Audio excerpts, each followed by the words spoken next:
तो कल तक के पाठ में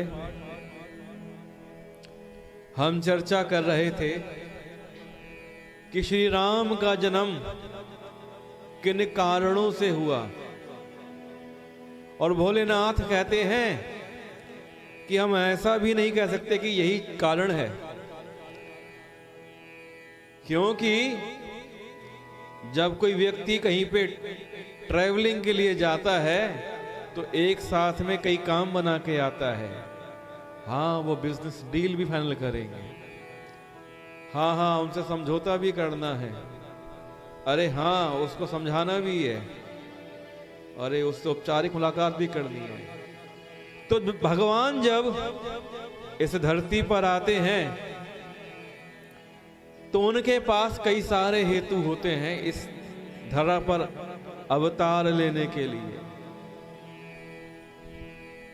तो श्री राम के अवतार के दो हेतु की चर्चा हमने कल करी थी।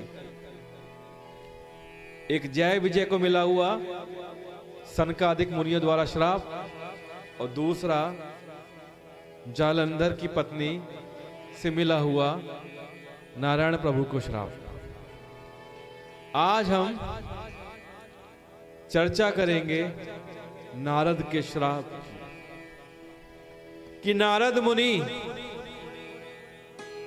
विचर रहे हैं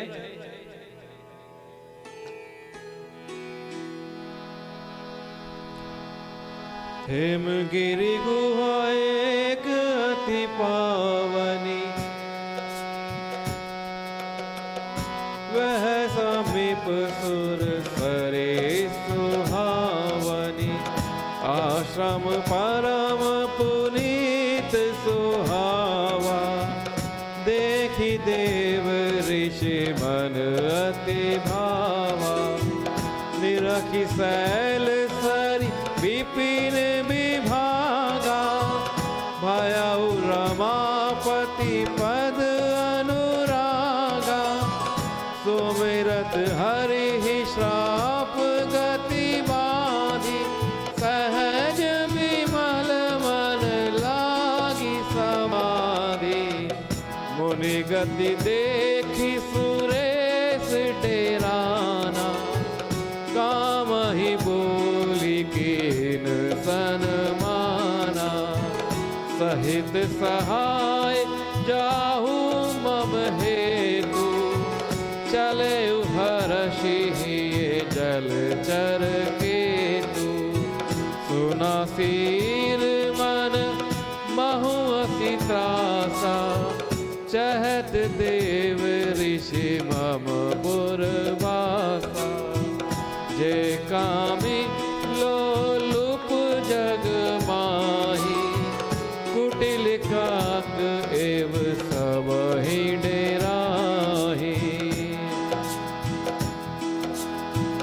राम सिया राम जय जय राम, राम सिया राम जय जय राम, राम सिया राम जय जय राम, राम सिया राम जय जय राम। कि एक बार चलता रहना ना हल्के में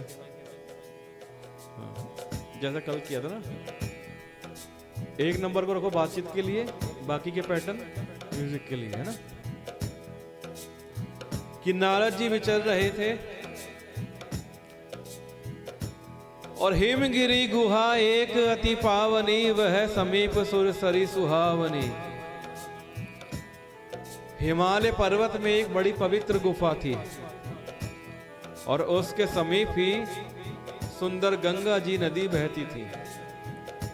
वह परम पवित्र सुंदर आश्रम देखने पर नारद जी के मन को बहुत ही सुहावना लगा। देखी देव ऋषि मन अति भावा, निरखी शैल सरी विपिन विभागा, भयउ रमापति पद अनुरागा। कि पर्वत नदी और वन के सुंदर विभागों को देखकर नारद जी का लक्ष्मीकांत भगवान के चरणों में प्रेम हो गया। भगवान का स्मरण करते ही उनकी जो शाप उन्हें दक्ष प्रजापति ने दिया था, जिसके कारण वो किसी एक स्थान पर नहीं ठहर सकते थे, उस श्राप की गति रुक गई और उनके स्वाभाविक होते ही निर्मल होने से उनकी समाधि लग गई। देखिए, जब कभी हम आनंद की अवस्था में होते हैं तो हम उसको याद करते हैं जिससे हम अधिक प्रेम करते हैं। तो वो जो वातावरण है वो इतना रमणीय है, इतना मनमोहक है कि वो नारद जी को बहुत आनंद देने लगा। और जब नारद जी आनंद की स्थिति में आए तो उनका मन लक्ष्मीकांत, लक्ष्मीपति नारायण प्रभु में लग गया और उनकी वहां पर समाधि लग गई। नारद मुनि की ऐसी समाधि देखकर इंद्र को चिंता हो गई। इंद्र डर गया। उसने कामदेव को बुलाया, अरे मित्र कामदेव आओ, ये जो नारद मुनि तपस्या कर रहे हैं, कहीं ऐसा तो नहीं मेरा सिंहासन पाना चाहते हो, मेरा राज्य प्राप्त करना चाहते हो? एक काम करो मित्र, मेरे हित के लिए तुम अपने सहायकों के साथ जाओ और जाकर नारद की समाधि को भंग करो। ये सुनकर कामदेव नारद जी की समाधि को भंग करने के उद्देश्य से चल पड़ा।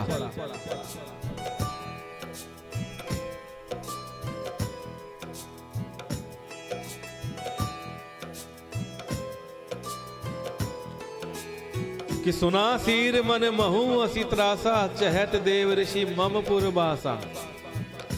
जे कामी लोलूप जग माही, कुटिल काक एव सब ही डराही। इंद्र के मन में डर हो गया कि नारद मेरी पूरी अमरावती का राज्य चाहते हैं।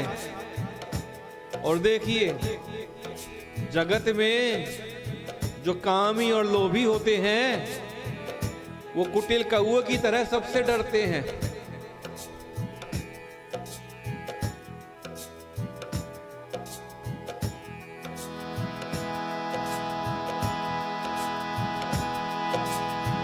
सुना सीर मन महु असी त्रासा, चहत देव ऋषि मम पुरबासा। जे कामी लोलुप जग माही, कुटिल काक एव सब ही डेराही। सुख हाड़ ले भाग सट, स्वानन राखी मृगरा। चीनी लई जनी जान जड़, तिमि सुरपति ही नला। तेहि आश्रम ही मदन जब गयो, निज माया बसंत निर्मयो। कुसुमित विविध बिटप बहुरंगा, पूजहि कोकिल गुंजहि भृंगा। राम सिया राम जय जय राम। राम सिया राम जय जय राम। केंद्र को डर हो गया कि देव ऋषि नारद कहीं मेरी अमरावती का निवास ना छीन ले। जगत में जो लोभी व्यक्ति होते हैं, जो कामी होते हैं, वही कपटी होते हैं, वही डरपोक होते हैं। जिसके मन में काम होगा, जिसके मन में लोभ होगा, वो ही कुटिल स्वभाव का होगा, वही सबसे ज्यादा डरपोक भी होगा। जैसे मूर्ख कुत्ते को कहीं से हड्डी मिल जाए और सूखी हुई हड्डी को लेकर वो ये ऐसे भागता है जैसे ये शेर मुझसे हड्डी को न छीन ले। क्या कोई शेर सूखी हड्डी को छीनेगा? लेकिन क्या है, कुत्ता लोभी है, यहाँ पे कामी है, तो वो कौवे की भांति डरपोक हो गया कि शेर मुझसे मेरी सूखी हड्डी छीन लेगा। इसलिए वो तेजी से भागता है कि कहीं शेर मुझसे मेरी सूखी हड्डी ना छीन ले। वैसे ही इंद्र को ऐसा लगा कि नारद जी कहीं मेरी अमरावती पुरी को ना छीन ले, मेरे राज्य को मुझसे छीन लेंगे। ऐसा सोचते सोचते बेशर्मी से उसे कोई लाज नहीं था सोचने में। और जब कामदेव उस आश्रम में गया तब उसने अपनी माया से वहां वसंत ऋतु को उत्पन्न किया। तरह तरह के वृक्षों पर रंग बिरंगे फूल खिल गए, उन पर कोयले कूकने लगी और भंवरे गुंजार करने लगे। अब जब कामदेव आ गया है तो कामदेव ने वसंत ऋतु को वहां पे स्थापित किया। सब पेड़ पौधे खिल गए, कोयले कूकने लगी और भंवरे गुंजार करने लगे।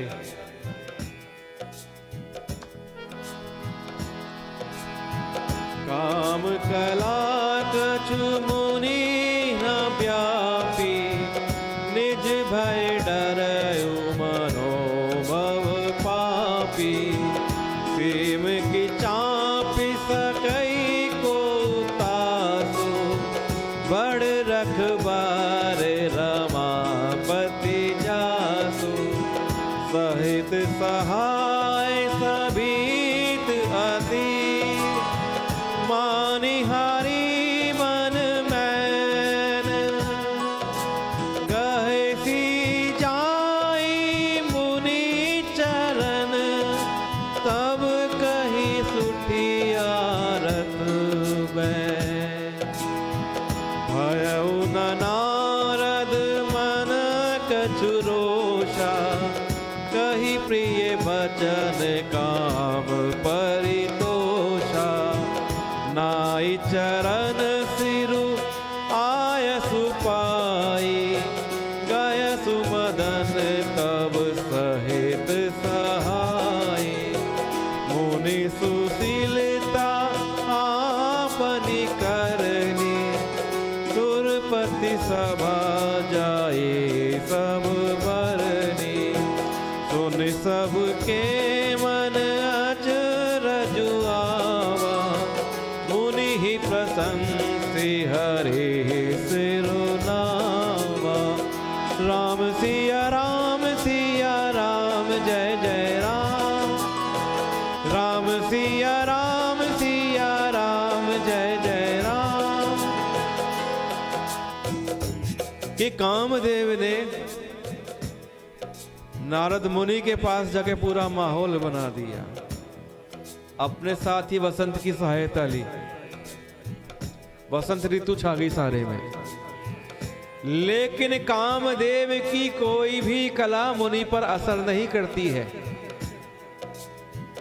तब तो पापी कामदेव अपने ही नाश के डर से डर गया। लक्ष्मीपति भगवान जिसके बड़े रक्षक हों, भला उसकी सीमा को, उसकी मर्यादा को कौन दबा सकता है? ऐसा सोचकर कामदेव के मन में भय आ गया। तब अपने सहायकों समेत कामदेव ने बहुत डर कर अपने मन में हार मानकर बहुत ही दीन वचन कहते हुए मुनि के चरणों में गिर पड़ा। और देखिए यहां पर नारद जी के मन में कुछ भी क्रोध नहीं आया। उन्होंने ऐसे वचन कहे जिससे कामदेव को भय न लगे। कामदेव को उन्होंने शांत किया। उन्होंने प्रिय वचन कहकर कामदेव का समाधान किया। तब मुनि के चरणों में सर नवाकर उनकी आज्ञा पाकर कामदेव अपने सहाय को सहित लौट गया। देवराज इंद्र की सभा में जाकर उनने नारद मुनि की सुशीलता और अपनी करतूत के बारे में बताया, जिसे सुनकर सबके मन में बड़ा आश्चर्य हुआ और उन सब ने मुनि की बड़ाई करके श्री हरि को प्रणाम किया। और आगे क्या कहते हैं? तब नारद गवने शिव पाही, जीता काम अमित मन माही। मार चरित शंकर ही सुनाए, अति प्रिय जानी महेश सिखाए। बार बार बिनवाऊं मुनि तोहि, जिब यह कथा सुनाया हूँ मोहि। तिम जनि हरि ही सुनावहु कबहु, चले हूँ प्रसंग दुराए हूँ तबहु। राम सिया राम सिया राम सिया राम, राम सिया राम सिया राम, जय जय राम। राम कीन चाहि सोई होई, करे अन्यथा अस नहीं कोई। शंभु बचन मुनि मन नहीं भाए, तब बिरंची के लोक सिधाए। एक बार करतल कर बाना, गावत हरि गुण गान प्रवीणा। क्षीर सिंधु गवने मुनि नाथा, जहाँ बस श्री निवास श्रुति माथा। हर्ष मिले युति रमानिकेता, बैठे आसन ऋषि ही समेता। बोले बिहसी चराचर राया, बहुत दीनन कीन्ही मुनि दाया। काम चरित नारद सब भाषे, जदपि प्रथम पर शिव राखे। अति प्रचंड रघुपति के माया, जहि नामो अस को जग माया। राम सिया राम जय जय राम। राम सिया राम जय जय राम। राम सिया राम जय जय राम।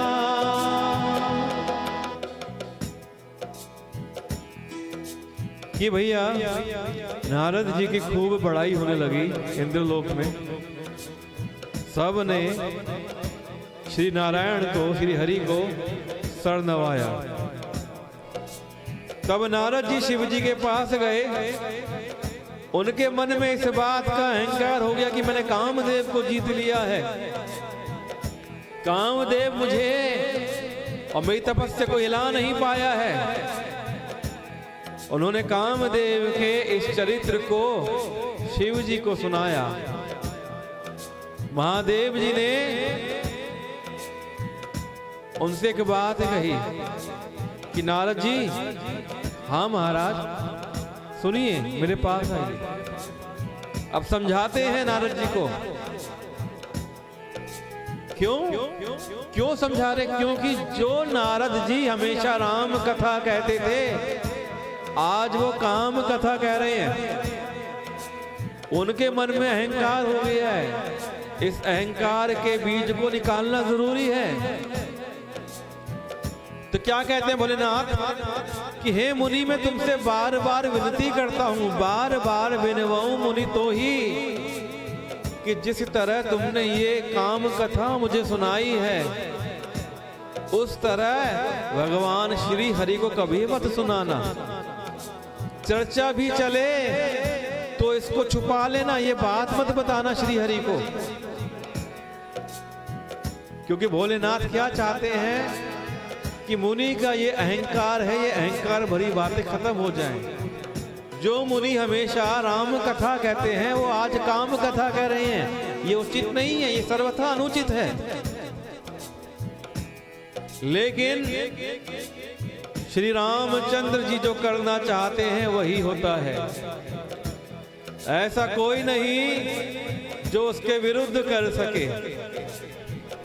श्री शिव जी के वचन नारद जी के मन को अच्छे नहीं लगे, उन्होंने बात नहीं मानी और तब वे वहां से ब्रह्मलोक को चल दी। उन्हें क्या लग रहा है, लगता है शिव जी को मेरे इस अचीवमेंट से जलन हो रही है, ये मारे जलन के भोलेनाथ ऐसा कह रहे हैं। तो एक बार अब क्या है कि जब ऐसे अहंकार के भाव आ गए तो बाबा गोस्वामी तुलसीदास जी ने उपमा बदल दी। क्या उपमा दे दी कि गान विद्या में निपुण, गायन विद्या में निपुण मुनिनाथ। अब ना उनको भक्त बोल रहे हैं, अब भक्त नहीं बोल रहे हैं कि एक बार करतल वर बीना गावत हरि गुण गान प्रवीणा, यानी कि आप गायन विद्या में निपुण तो हैं लेकिन आप में भक्ति नहीं है। तो ये बाबा गोस्वामी तुलसीदास जी की विशेषता है कि वो अपने प्रकार से स्थिति के अनुसार उपमाएं बदल देते हैं, विशेषण बदल देते हैं। तो भैया गायन विद्या में निपुण मुनिनाथ नारद जी हाथ में सुंदर वीणा लिए हुए हरिगुण गाते हुए क्षीर सागर को गए, जहां वेदों के मस्तक स्वरूप लक्ष्मी निवास भगवान नारायण रहते हैं। लक्ष्मी नारायण प्रभु जान गए कि मेरा भक्त अहंकार के भाव से भरा हुआ है। इसी अहंकार में और जोर देते हुए भगवान के व्यवहार देखिए कि हर्षि मिले उठी रमा निकेता।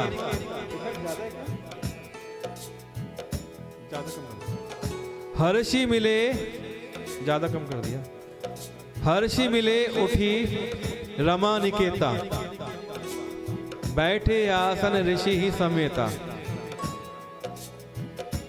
तो रमा निवास भगवान नारद मुनि को देखकर खड़े हो गए और उनसे गले मिले और तो और उनको अपने साथ बैठाकर आसन भी दिया। हमेशा क्या होता था, नारद मुनि आते थे, प्रणाम करते थे, श्री हरि आशीर्वाद देते थे, लेकिन आज तो श्री हरि भी आनंद ले रहे हैं। नारद मुनि को देखते खड़े हो गए, गले लगाया और आसन दिया बैठने के लिए।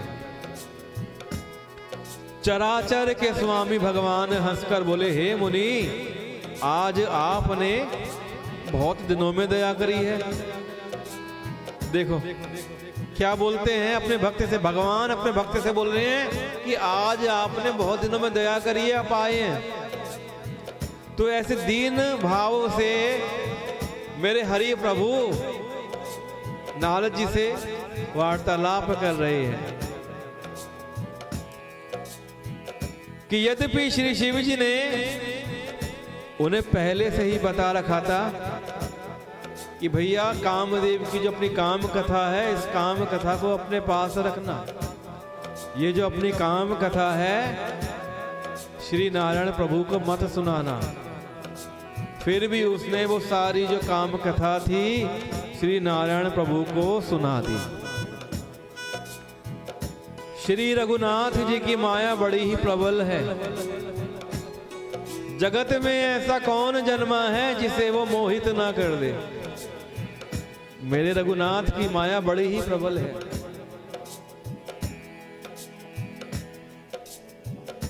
और उस माया ने आज नारद मुनि को मोहित कर दिया है।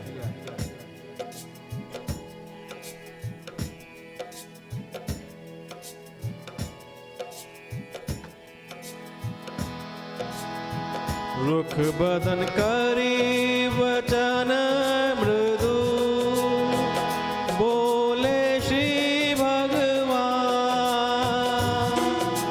तुमरे सुमिरन ते मिटाई, मोह मार मदमान। कि श्री हरि भगवान ने रूखा सा मुंह बना लिया और कोमल वचन से बोले, हे मुनिराज, आपका स्मरण करने से दूसरों के मोह, काम, मद और अभिमान मिट जाते हैं, और फिर आपके लिए तो कहना ही क्या है।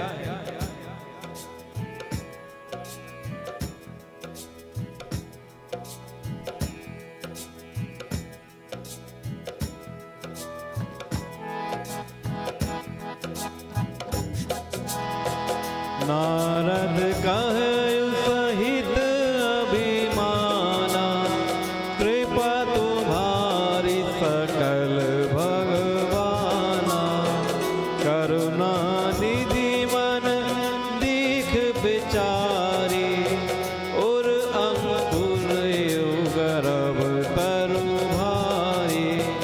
तब नारद हरि पद सिर नाई, चले हृदय अमिति अधिकाई, श्रीपति निज माया तब प्रेरी, सुनाहि कठिन करनी तेहि केरी, बिरजे उमग महु नगर तेहि, सत जोजन विस्तार,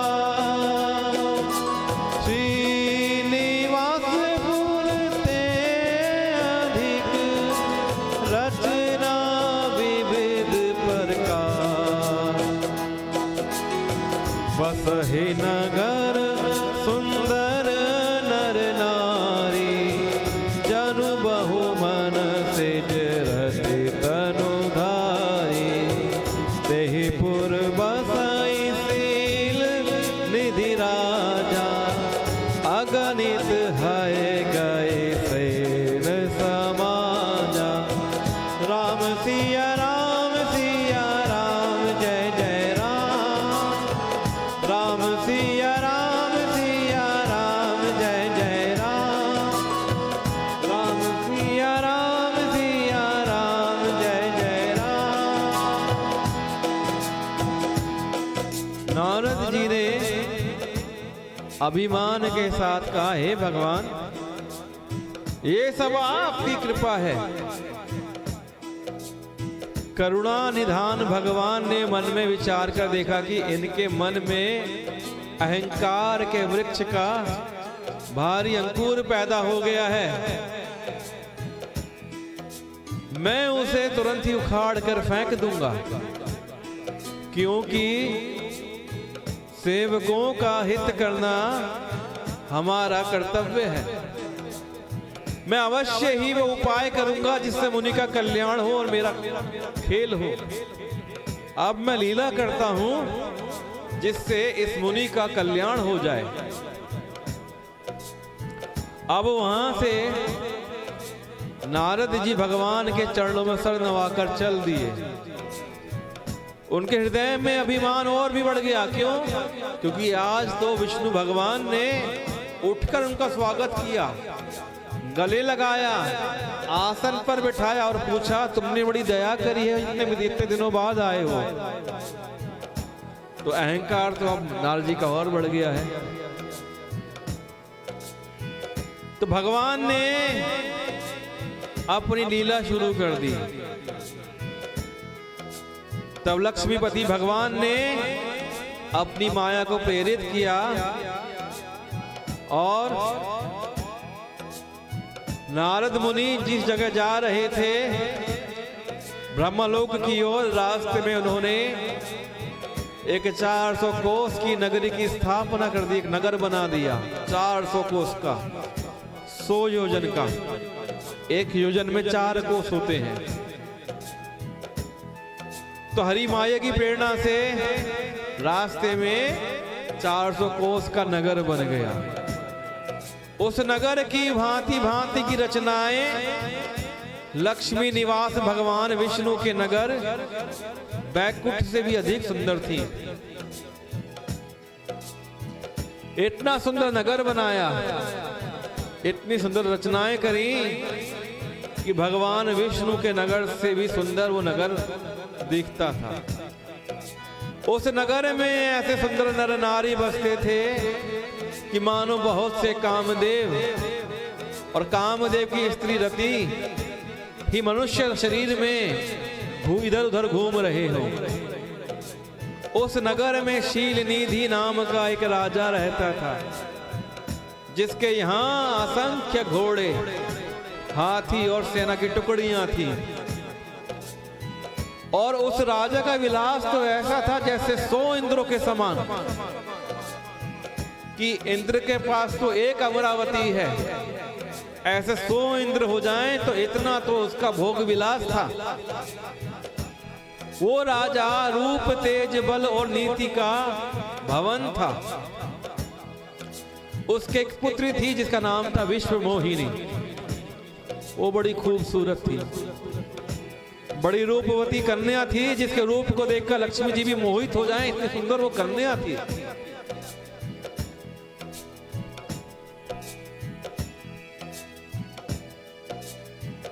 ये सब गुणों की खान भगवान की माया ही थी। उसकी शोभा का वर्णन कैसे किया जाए, क्योंकि ये भगवान की माया है। अब वो राजकुमारी स्वयंवर करना चाहती थी, इसलिए उस नगर में अगणित राजा महाराजा आए हुए थे।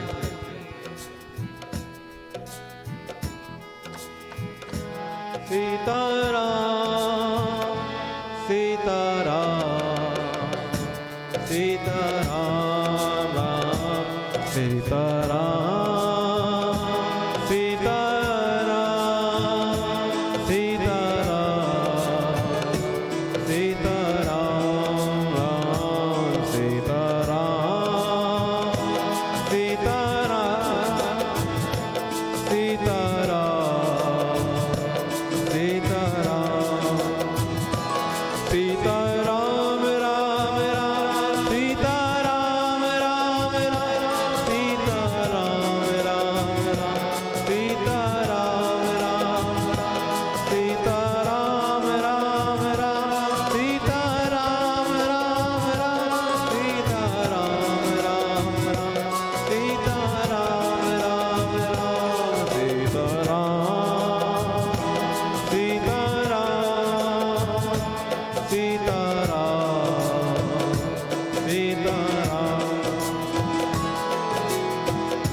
राम सिया राम जय जय राम।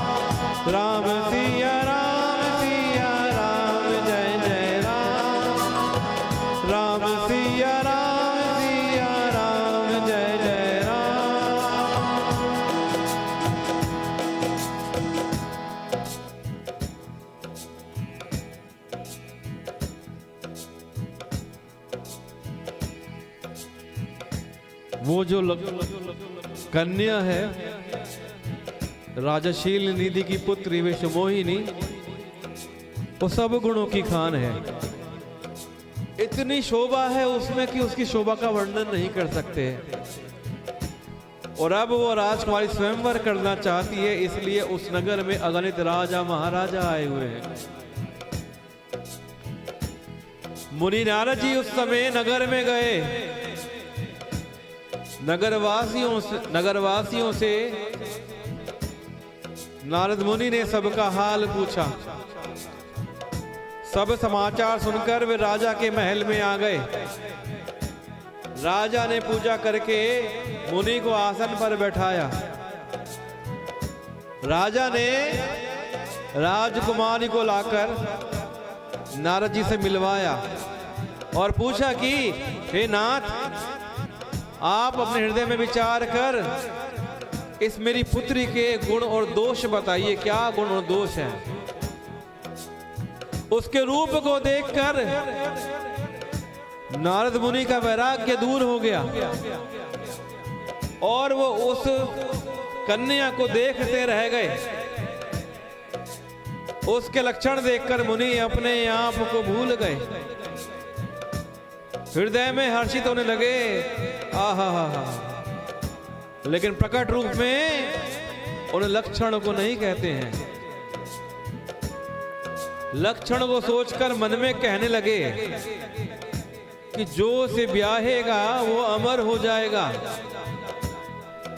जिससे इसका ब्याह होगा उसे रणभूमि में कोई जीत नहीं पाएगा। यह शील निधि की कन्या जिसको वरेगी, सब चर अचर जीव उसकी पूजा करेंगे, सेवा करेंगे। नारद जी यह बात अपने मन में जान गए कि ये कन्या इतनी प्रभावशाली है, जिससे शादी करेगी वो वीर होगा, अजय हो जाएगा, सब उसकी सेवा करेंगे। ये बात जब नारद जी को पता लगी तो नारद जी ने ये बात अपने मन में रख ली और फिर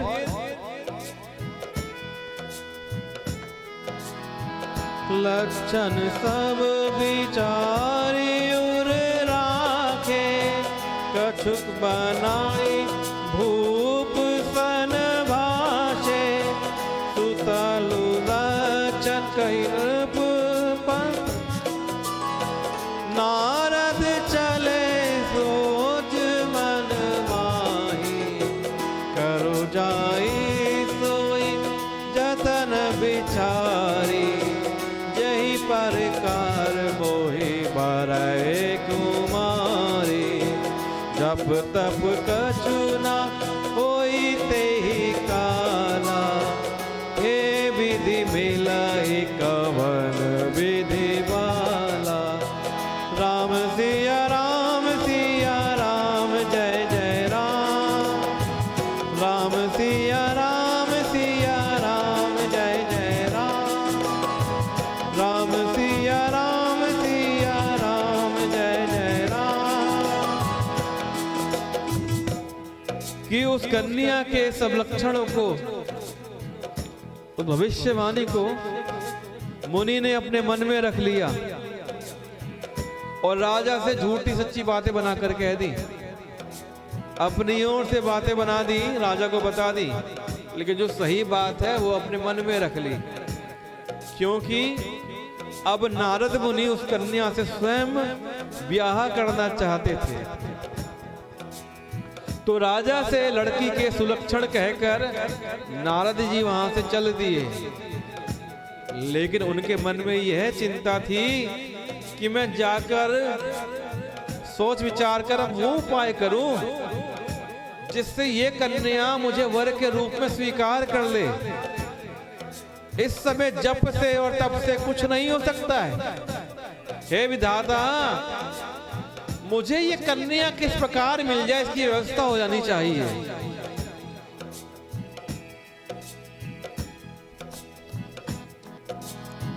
एहि अवसर चाहिए परम, शोभा रूप विशाल, जो विलोक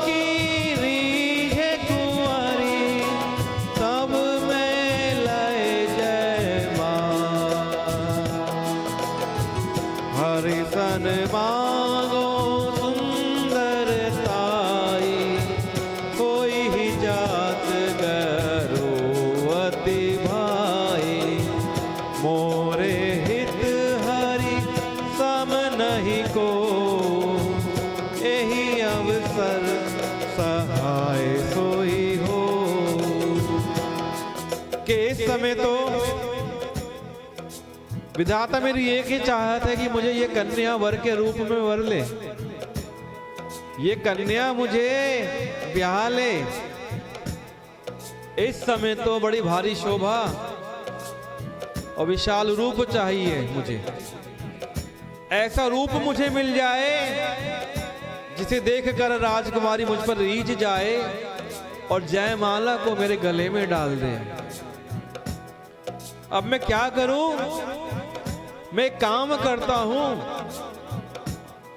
अपने श्री हरि भगवान से सुंदरता मांगता हूं, लेकिन भाई उनके पास जाने में तो बहुत देर लग जाएगी। लेकिन एक बात तो है, मोरे हित हरि सम नहीं को, कि श्री हरि के समान मेरा कोई हितकारी भी नहीं है। इसलिए इस समय वे ही मेरे सहायक हो सकते हैं।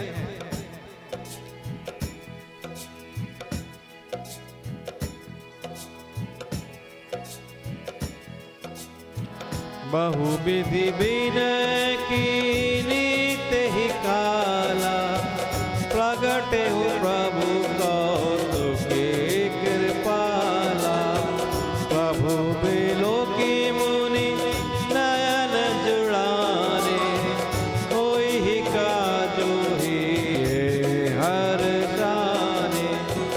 अति आरती कही कथा सुनाई, करहु कृपा करी हो सहाई।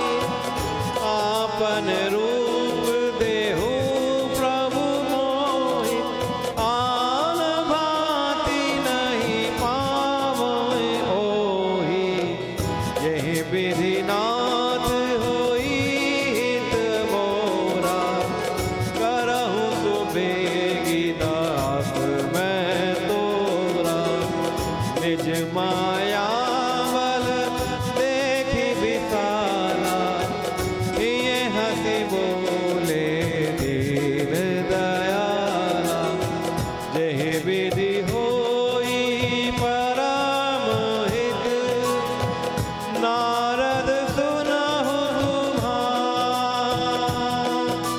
सोई हम करब नाथ कछु, बचन न भेषा हमार। श्री राम जय राम जय जय राम। श्री राम जय राम जय जय राम। श्री राम जय राम जय जय राम। श्री राम जय राम जय जय राम। श्री राम जय राम जय जय राम। श्री राम जय राम जय जय राम। श्री राम जय राम जय जय राम। श्री राम जय राम जय जय राम। कि उस प्रकार उस समय नारद जी सोच रहे हैं कि भगवान जी से मैं सुंदरता मांग सकता हूं, लेकिन भगवान तो यहाँ पे है नहीं। और भगवान के पास अगर मैं जाता हूं तो बहुत देर हो जाएगी। लेकिन एक बात है कि श्री हरि के समान मेरा कोई हितकारी भी नहीं है। ये बात नारद जी जानते हैं और मानते हैं कि श्री हरि के समान मेरा कोई हितकारी नहीं है। इसलिए इस समय वो ही मेरे सहायक हो सकते हैं। अब नारद मन ही मन बहुत प्रकार से श्री हरि भगवान की प्रार्थना करने लगे, उनसे विनती करने लगे। और देखिए लीला होती है, तब लीला में कृपालु प्रभु वहीं पर प्रकट हो जाते हैं। स्वामी को देखकर नारद जी के नेत्र शीतल हो जाते हैं और वे मन में बड़े ही हर्षित हुए कि अब तो काम बन ही जाएगा, कि अब तो मेरा काम बन ही जाएगा। नारद जी ने बहुत दिन होकर सारी कथा कह सुनाई और प्रार्थना की कि हे हे नारायण, हे हरि प्रभु, कृपा कीजिए, कृपा करके आप मेरे सहायक बनिए। हे प्रभु, आप अपना रूप मुझको दे दीजिए और अन्य किसी तरीके से मैं उस राजकन्या को नहीं पा सकता। मुझ पर कृपा करिए जिसे मैं राजकन्या को पा पाऊं। जेहि विधि नाथ होई हित मोरा, करहूं सो बेगी दास में तोरा। कभी, ये बड़ी सिद्ध चौपाई है जो मैं आपको बता रहा हूं, कि कभी भैया आप कंफ्यूज हो, मन में बड़े संशय आ गए हो, क्या करूं क्या नहीं करूं, और आप चाहते हैं कि भगवान आपका मार्गदर्शन करें, तो ऐसे में इस चौपाई का जाप करा करें। चौपाई आपका मार्गदर्शन करेगी। चौपाई इस प्रकार है,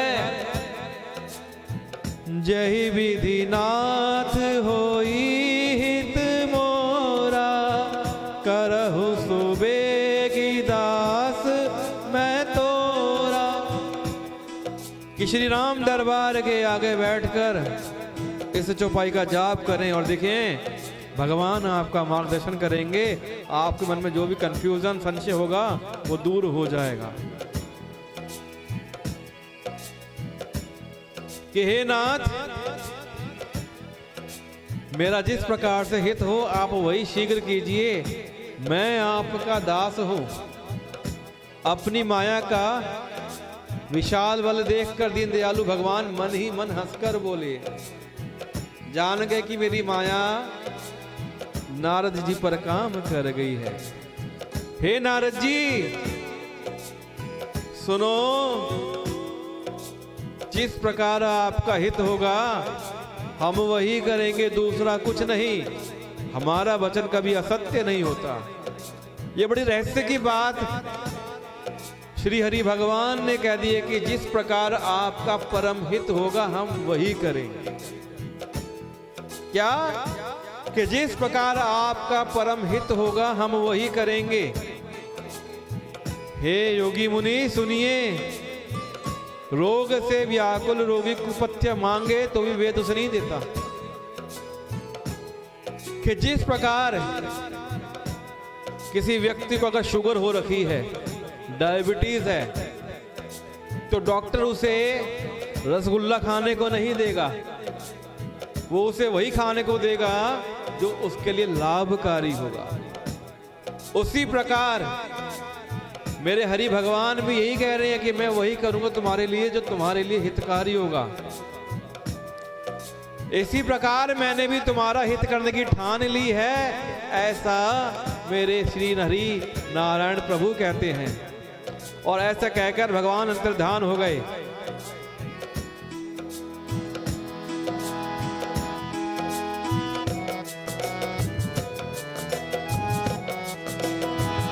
कुपथ मारोज व्याकुल रोगी, वैद न दे तो नहु मुनि जोगी। एहि विधि हित तुम्हार मैं ठायाऊं, कहियस अंतर हित प्रभु भयऊ। माया विवश मैं मुनि मूढ़ा, समुझी नहीं हरि गिरा निगूढ़ा। गवने तुरत कहाँ रे शिराई, जहाँ स्वयंवर भूमि बनाई। मुनि हित कारण कृपा निधाना, सो चरित्र लकी काहू न पावा। नारद जाने सबहि सिर नावा। कि हे योगी मुनि, नारद मुनि जी, आप वो, मैं आपके लिए वो करूंगा जो आपके लिए हितकारी होगा। अब जो रहस्य की बात श्री हरि भगवान ने नारद मुनि से कही वो ये है कि आपके लिए जो हितकारी होगा मैं वो करूंगा। लेकिन माया के वशीभूत हुए। माया किसकी है? भगवान की। भगवान की माया के वशीभूत हुए मुनि ऐसे मूढ़ हो गए कि भगवान की स्पष्ट वाणी को भी समझ नहीं सकते। उन्हें समझ नहीं आया भगवान ने क्या कहा। ऋषिराज नारद जी तुरंत वहां गए जहां स्वयंवर की भूमि बनाई गई थी। राजा लोग खूब सज धज कर अपने अपने समाज सहित अपने अपने आसन पर बैठे थे। नारद मुनि मन ही मन प्रसन्न हो रहे थे कि आज तो मैं बड़ा सुंदर दिख रहा हूं, आज तो यह रूपवती कन्या मुझे छोड़कर किसी अन्य को नहीं वरेगी, आज तो मुझे ही ब्याह लेगी। कृपा निधान भगवान ने क्या करा? मुनि के कल्याण के लिए उन्हें कुरूप बना दिया, उन्हें बंदर जैसा बना दिया, जिसका वर्णन नहीं किया जा सकता। ये चरित्र तब कोई नहीं जान सका और सबको वो नारद जी, वहां पर नारद जी ही नजर आ रहे हैं। तो सब लोगों ने उस सभा में नारद जी को नारद जानकर ही प्रणाम किया।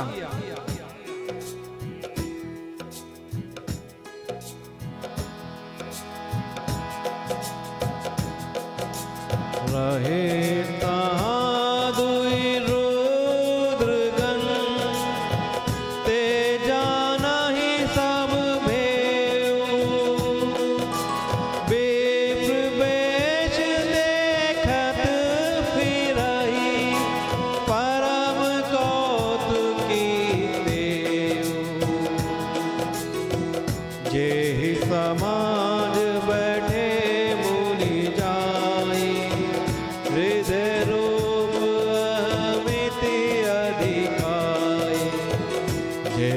समाज बैठे मुनि जाई, हृदय रूप मिति अधिकाई।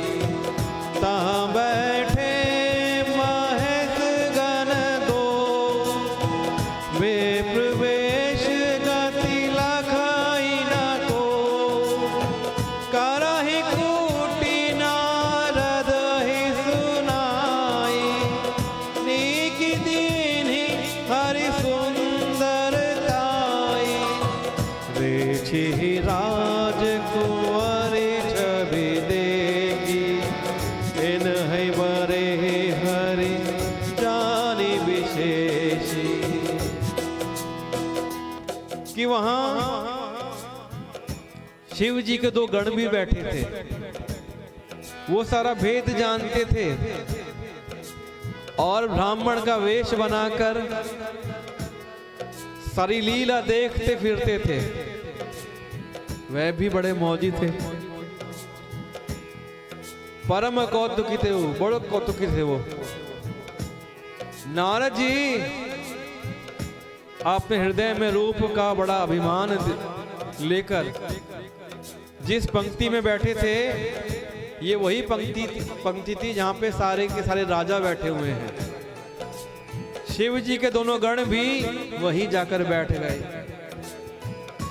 ब्राह्मण के वेश में होने के कारण उनकी इस चालाकी को कोई नहीं जान सका। शिव जी के गणों ने ब्राह्मणों का वेश बना लिया था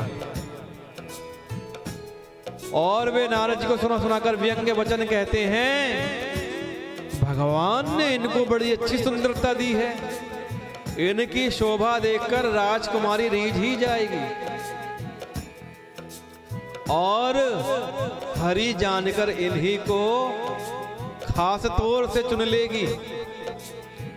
हरि के दो अर्थ होते हैं, एक हरि तो भगवान विष्णु, दूसरा हरि मतलब वानर, बंदर। तो वो जो गण हैं चटकारे लेते हुए बात कर रहे हैं कि ये तो हरि के समान है, इनको हरि जानकर वो कन्या वर लेगी।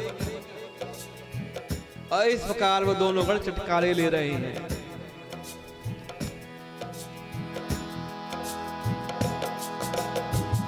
मुनि ही मोह मन हाथ पर आए, हंसा ही शंभु गण अति सचु पाए। यद्यपि सुनाहि मुनि अटपटी बानी, समुझ परई बुद्धि भ्रम सानी। काहू न लखा सो चरित विशेषा, सो स्वरूप नृप कन्या देखा। मरकट बदन भयंकर दे, देखत हृदय क्रोध बाते। राम सिया राम जय जय राम। राम सिया राम जय जय राम। कि नारद मुनि को मोह हो रहा था कि मैं बड़ा सुंदर दिख रहा हूं, आज तो ये कन्या मुझे ही वर लेगी। यद्यपि क्या था कि उनका मन दूसरे के हाथ में था। दूसरा कौन? माया के वश में था। शिव जी के गण बहुत प्रसन्न होकर हंस रहे थे।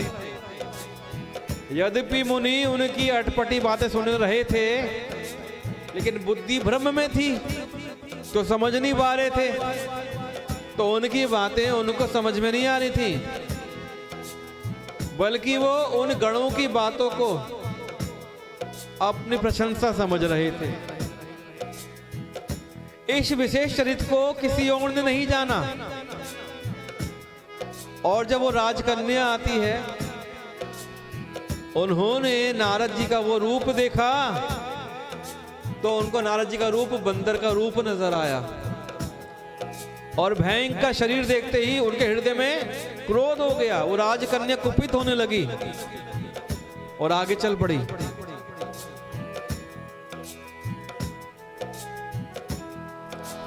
सखी संग ले तुम्हारी तब, चली जनु राज मरा। देखत फिराई महेप सब, कर सरोज जयमा। जेहि दिसि बैठे नारद फूली, सो दिसि तेहि न बेलो की भूली। पुनि पुनि मुनि उकसहि अकुलाहि, देखि दशा हर गण मुस्काहि। धरि नृप तनु तहाँ गया कृपाला, कुंवरी हरषि मेले जयमाला। दुल्हनी ले गए लक्ष्मी निवासा, नृप समाज सब भयउ नरासा। मुनि अति विकल मोहमति नाठी, मनि गिरि छूटी जनु गांठी। तब हर गण बोले मुस्काई, निज मुख मुकुर बेलो कहूँ जाए। राम सिया राम जय जय राम। राम सिया राम जय जय राम। राम सिया राम जय जय राम।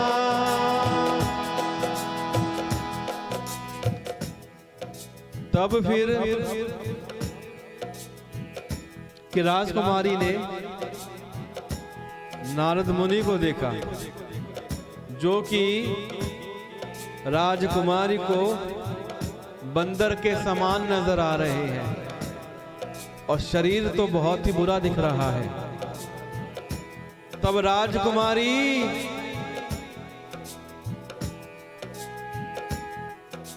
नारद मुनि को अनदेखा करते हुए आगे चल पड़ी। तब राजकुमारी सखियों को साथ लेकर इस तरह चली मानो राज हंस नहीं चल रही हो। वह अपने कमल जैसे हाथों में जयमाला लिए सब राजाओं को देखती हुई घूमने लगी। जिस ओर नारद जी अपने रूप के गर्भ में फूले हुए बैठे थे, जेही दिसी बैठे नारद फूली, उस ओर उसने भूल कर भी नहीं ताका। नारद मुनि बार बार उचकते और छटपटाते हैं। उनकी दशा देखकर शिव जी के गण मुस्कुराते हैं। नारद जी को वो लड़की देख नहीं रही है, लेकिन नारद जी उचक उचक कर लड़की की नजरों के सामने आना चाहते हैं। और इस बात को देखकर शिव जी के गण बड़ा मुस्कुरा रहे हैं, व्यंग ले रहे हैं। तब फिर कृपालु भगवान श्री हरि प्रभु जी भी राजा का शरीर धारण करके वहां जा पहुंचे। राजकुमारी ने हर्षित होकर उनके गले में जयमाला डाल दी। लक्ष्मी निवास भगवान दुल्हन को ले गए। सारी राजमंडली निराश हो गई। बोलिए श्री नारायण भगवान की जय हो।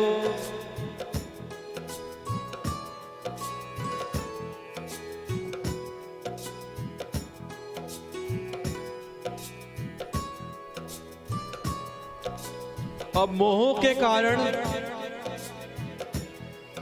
नारद मुनि की बुद्धि नष्ट हो गई थी। इससे वे राजकुमारी को जाता हुआ देखकर बहुत ही विकल हो गए, व्याकुल हो गए कि मानो जैसे गांठ से छूटकर मणि गिर गई हो। तब शिव जी के गणों ने मुस्कुराकर कहा कि जाकर दर्पण में अपना मुख तो देखिए। अब जाकर नारद जी जल में अपना मुख देखने के लिए जाते हैं। ऐसा कहकर वे दोनों बहुत भयभीत होकर भाग गए। मुनि ने जल में झांक कर अपना मुंह देखा। अपना रूप देखकर उनका क्रोध बहुत बढ़ गया। उन्होंने शिव जी के उन गणों को अत्यंत कठोर श्राप दे दिया। ओने साचर जाए तुम कपटी पापी दो, हमसे हूँ हमारी तो ले फल बहुरी हाथे हो। मुनि को कि तुम दोनों कपटी और पापी जाकर राक्षस हो जाओ। तुमने हमारी हंसी की है, जाओ उसका फल चखो। अब फिर किसी मुनि की हंसी मत करना।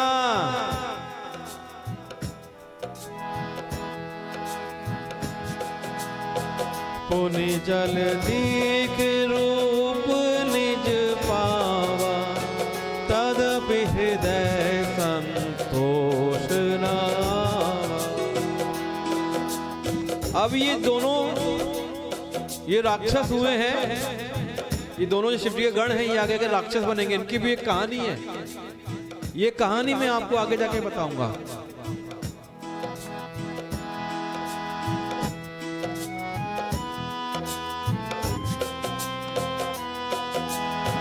पुनि जल दीख रूप निज पावा, तदपि हृदय संतोष नावा। फरकत अधर कोप मन माही, सपदि चले कमलापति पाही। देहु श्राप की मरी हूँ जाई, जगत मोरी उपहास कराई। बीचहि पंथ मले धनु जारी, संग रमा सोई राजकुमारी। बोले मधुर बचन सुरसाई, मुनि कहाँ चले विकल की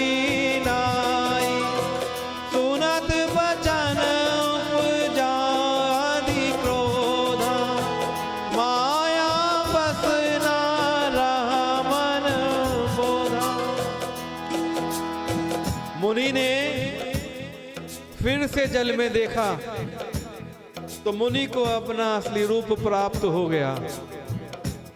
तब भी उन्हें संतोष नहीं हुआ। क्रोध से उनके होंठ फड़क रहे थे, उनके मन में क्रोध भरा हुआ था।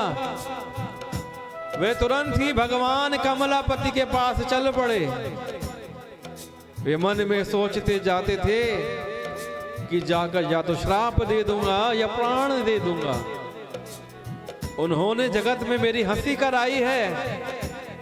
दैत्यों के शत्रु भगवान हरि उन्हें बीच में रास्ते में ही मिल जाते हैं। साथ में लक्ष्मी जी और वही राजकुमारी थी। ये राजकुमारी कौन है? ये राजकुमारी लक्ष्मी जी का ही अंश है। देवताओं के स्वामी भगवान ने मीठी वाणी में कहा, हे मुनि, व्याकुल की तरह कहां चले? ये शब्द सुनते ही नारद को बड़ा क्रोध आया। माया के वशीभूत होने के कारण मन में उनकी चेतना भी चली गई। मुनि ने कहा कि तुम दूसरों की संपदा नहीं देख सकते, तुम्हारे में ईर्ष्या और कपट बहुत है। समुद्र मथते समय तुमने शिव जी को बावला बना दिया, तुमने मूर्ख बना दिया और देवताओं को प्रेरित करके उन्हें विषपान करा दिया।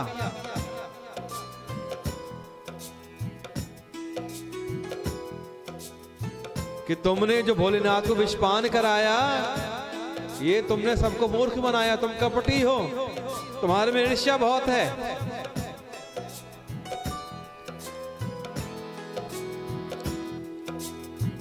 असुर सुरा विष संकरहि आप रमामनि चारो। असुर सुरा स्वार्थ राधक कुटिल तुम, सदा कपट व्यवहारो।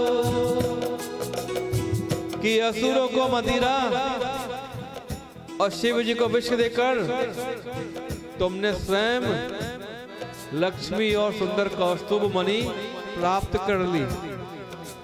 तुम बड़े धोखेबाज हो और मतलबी हो, सदा कपट का व्यवहार करते हो।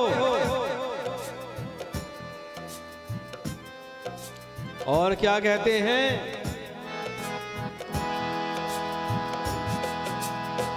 भले पवन अब बायन दीना, पावहुगे फल आपन कीना। बंचहु मोहि जवानी धरि देहा, सोई तनु धरहु श्राप मम एहा। कपिया कृति तुम कीनी हमारी, करिहहि कीस सहाय तुम्हारी। मम अपकार कीना तुम भारी, नारी बिरहा तुम होव दुखारी। आनंदिना सिया राम जय जय राम, राम सिया राम जय जय राम।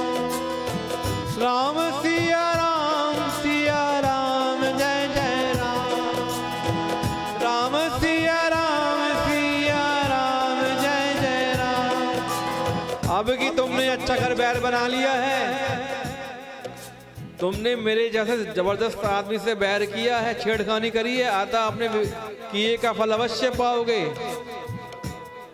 जिस शरीर को धारण करके तुमने मुझे ठगा है, तुम भी वही शरीर धारण करो, यह मेरा श्राप है। तुमने हमारा रूप बंदर का सा बना दिया, इसलिए बंदर ही तुम्हारी सहायता करेंगे। मैं जिस स्त्री को चाहता था उससे मेरा वियोग करा के तुमने मेरा बड़ा अहित किया है, इससे तुम भी स्त्री के वियोग में दुखी रहोगे। शाप को सर पर चढ़ाकर हृदय में हर्षित होते हुए प्रभु ने नारद जी से बहुत विनती की और कृपा निधान भगवान ने अपनी माया की प्रबलता खींच ली। अब माया भगवान विष्णु ने खींच ली है। किस प्रकार? जब हरि माया दूरी निवारी, नहीं तह रमाना राजकुमारी।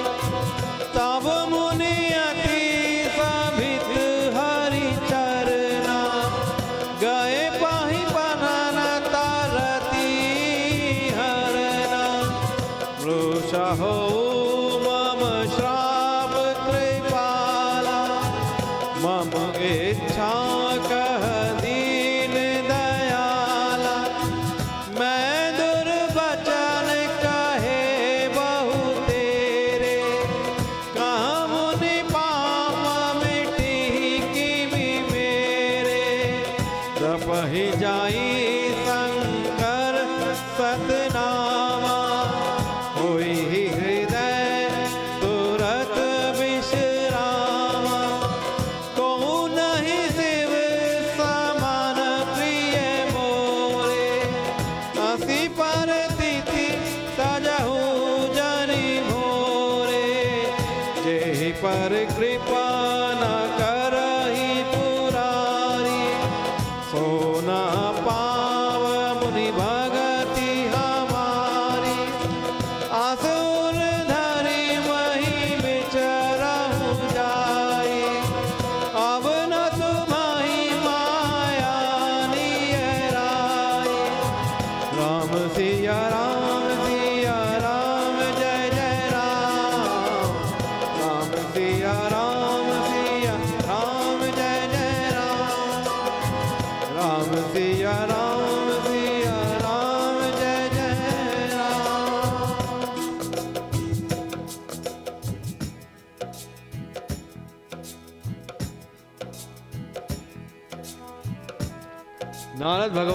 नारद जी कहते हैं कि तुमने मेरा रूप बंदर का सा बना दिया था, इसलिए बंदर ही तुम्हारी सहायता करेंगे।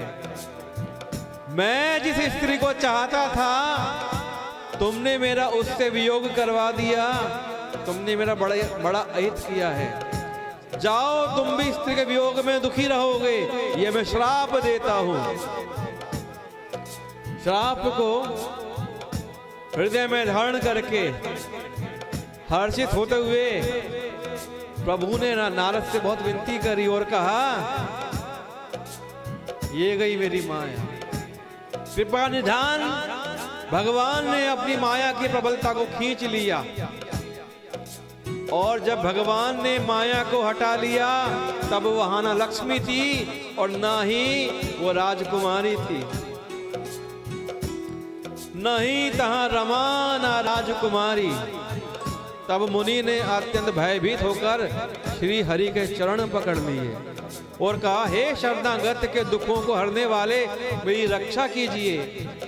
हे कृपालु, मेरा शाप मिथ्या हो जाए, मेरा श्राप झूठा हो जाए। मुझसे गलती हो गई, मैंने श्राप दे दिया, मैं माया के अधीन हो गया था। तब दीनों पर दया करने वाले भगवान ने कहा कि ये सब मेरी ही इच्छा से हुआ है, चिंता मत करो। मुनि ने कहा कि मैंने आपको अनेक खोटे खोटे वचन कहे हैं, मेरे पाप कैसे मिटेंगे? तो भगवान ने कहा, जाकर शंकर जी के शतनाम का जाप करो। यहाँ एक बड़ा अच्छा उपाय मेरे बाबा गोस्वामी तुलसीदास जी बताते हैं कि अगर किसी भाई को एंजाइटी, स्ट्रेस, डिप्रेशन, ओवरथिंकिंग जैसी समस्याएं रहती हों, तो ऐसे व्यक्ति को शिव जी के शतनाम का जाप करना चाहिए। इससे उसकी ये मानसिक समस्याएं दूर हो जाएंगी। बोलिए भोलेनाथ भगवान की जय हो। तो हे मुनि, जाकर आप शिव जी के शतनाम का जाप करिए, उससे आपको तुरंत ही शांति मिलेगी। शिव जी के समान मुझे कोई प्रिय नहीं है, इस विश्वास को भूलकर भी न छोड़ना। ये बात क्यों बताई? क्योंकि पहले शिव जी ने ही नारद मुनि को चिताया था कि ये जो काम कथा है, ये काम कथा श्री हरि भगवान से मत कहना, लेकिन नारद मुनि ने ये बात नहीं मानी थी। तो हे मुनि, शिव जी जिस पर कृपा नहीं करते वो मेरी भक्ति नहीं पाता है। हृदय में ऐसा निश्चय करके जाकर आप विचरण करिए, अब मेरी माया तुम्हारे निकट नहीं आएगी।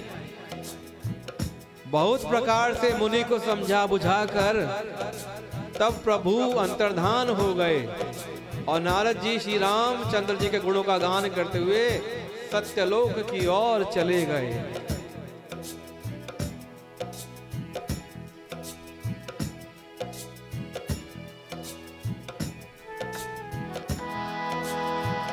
हर गण मुनि जात पथ देखी, विगत मोह मन हर्ष विशेषी। अति सभित नारद पहियाए, कही पद आरत बचन सुनाए। हर गण हम ना विप्र मुनि राया, बड़ अपराध कीन फल पाया। श्राप अनुग्रह करहु कृपाला, बोले नारद दीन दयाला। निश्चर जाई हो तुम दो, वैभव विपुल तेज बल हो। भुज बल वेश जितब तुम जहिया, हरि हरि विष्णु मनोज तनु तहिया। समर मरण हरि हाथ तुम्हारा, होई हहु मुकुट न पुनि संसारा। चले जुगल मुनि पद सिर नाई, बाए निशाचर कालहि पाई। राम सिया राम जय जय राम। राम सिया राम जय जय राम। राम सिया राम जय जय राम।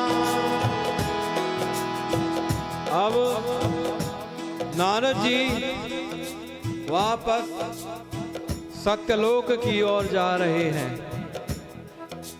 रास्ते में शिव जी के गण उनको मिल जाते हैं। शिव जी के गणों ने जब मुनि को मोह रहित और मन में बहुत प्रसन्न होकर जाते हुए देखा, तब वह अत्यंत भयभीत होकर नारद जी के पास आए।